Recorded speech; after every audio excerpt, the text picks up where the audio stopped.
Today we talk about how can you disable marketing notifications on your Samsung app. We're going to figure out the solution or know how you can do that on your app. So all you have to do, you just go down, click here on my page down here.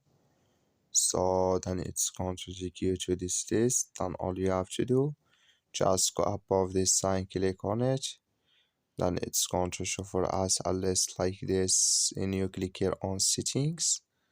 So then it's going to take you to this list here, and you click here on notifications. So then it's going to take you to this list. You go down, you come here to marketing notifications. You just click in this sign here or this color.